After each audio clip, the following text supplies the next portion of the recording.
Hello there. Thanks for watching my views and news. Today stories. Firstly, Ethiopia is in talks with a neighboring country about Fano fighters.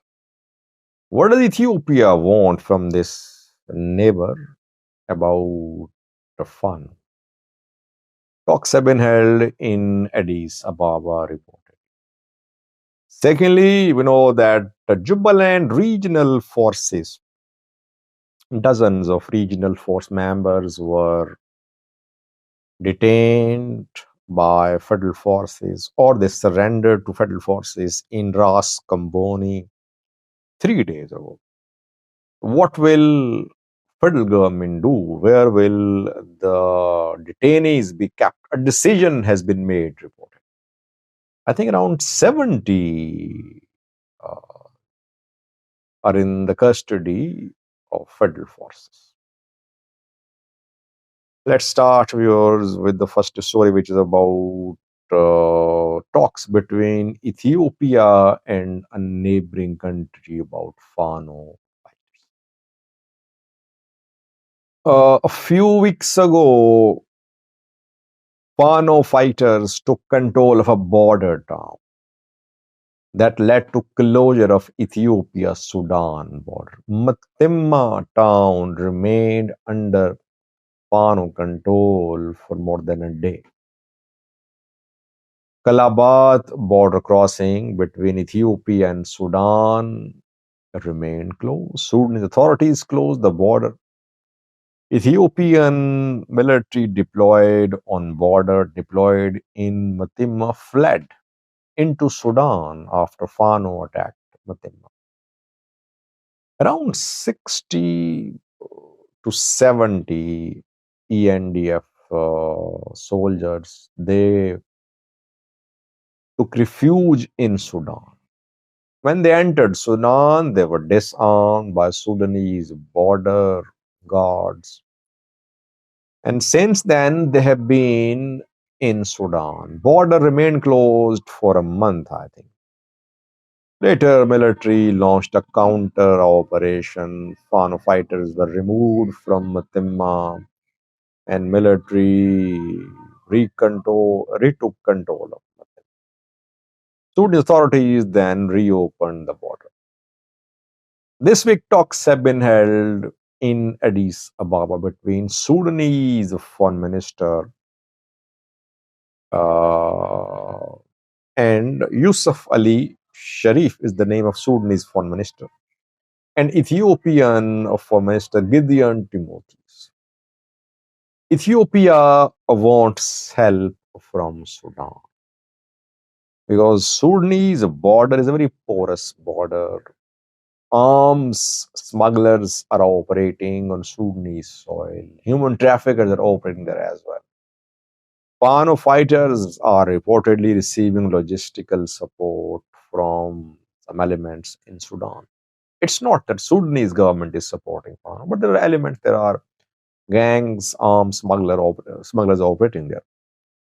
Gideon Timotheus, in his meeting with Yusuf Ali Sharif, requested Sudanese government to support Ethiopian government by blocking the entry and activities of Fano fighters across the border into Sudan from Ethiopia or vice versa. We'll see what happens because Sudanese military is not in a position to man the entire border. There is ongoing war in Sudan for more than a year. War has been ongoing. But Ethiopia wants Sudan to tightly man the border so that foreign fighters are not able to enter Sudan from Ethiopia. And they're not able to get any type of support from Sudanese soil. Secondly, the two ministers talked about the release of Ethiopian soldiers who fled into Sudan when Fano fighters took control of Matimma. And Sudanese authorities agreed to release Ethiopian soldiers. Meanwhile, the Ethiopian foreign minister said that Ethiopia is neutral in the war in Sudan. It is not backing any party, but it is supportive of Sudan's sovereignty and territorial integrity. It wants solution. Talks held, some agreements have been reached, some understandings have been reached between the two countries, reportedly. Al Fashaga was not discussed. Al Fashaga is one of the disputed areas between the two sides, though it's part of Sudan internationally. But this issue was not discussed reportedly in detail in the meeting between Gideon Timotheus and Yusuf Al Sharif, Sudanese foreign minister. Let's see, can Sudan close? It can close. Can Sudan man the entire border? Will it launch a crackdown on the elements supporting Fano fighters in Sudan? We'll see in coming days. This is what Ethiopian government wants from Sudanese authorities. But we know that Sudan's military is an ally of Eritrean government, Egyptian government. Egyptian, Eritrean governments would like to back Fano. I don't think that Sudan military will launch a cleanup operation on its side of the border to stop all support for Fano fighters. Maybe military's allies, Eritrea, Egypt, would like the presence of elements on Sudan-Ethiopia border to support Fano. Secondly, viewers, we know that in Jubaland, federal forces and regional forces are confronting each other. The federal government of Somalia deployed its federal forces to Jubaland after Jubaland held an indirect election, which was opposed by the federal government of Somalia. The federal government rejected the election and issued arrest warrants of Jubaland President Madobe. Madobe's Jubaland issued arrest warrants of President Hassan Sheikh of Somalia. Federal government deployed soldiers to Ras Kamboni, around 300 kilometers away from Kismayo. Federal government says that ATMIS, African Transition Mission soldiers withdrew from the area. That is why federal soldiers were deployed there. Jubaland rejected the deployment of federal forces in Ras Kamboni, saying that it was violation of commitments and violation of regional autonomy, which must be respected by the federal government of Somalia. Tension there.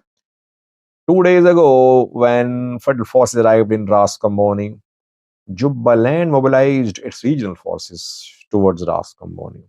There was a confrontation between two sides, and the Jubaland regional force members were taken prisoner, or you can say that they surrendered to federal forces in Badade, Ras Kamboni.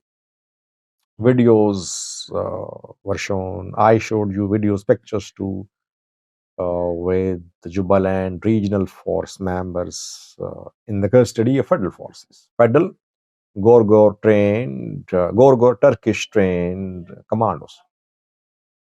Now, reportedly, Jubaland regional force members who surrendered to federal forces in Ras Kamboni are being sent to Mogadishu. They'll receive, they'll undergo a training there, and they'll be integrated into Somali National Army, SNA. This is what we have learned. Reportedly, they are being sent to Mogadishu from Ras. Let's see how Jubaland reacts to it. I mean, if its regional force members are by force taken from Ras Kamboni to Mogadishu, and they're by force integrated into military, what will Jubaland? Thank you for watching.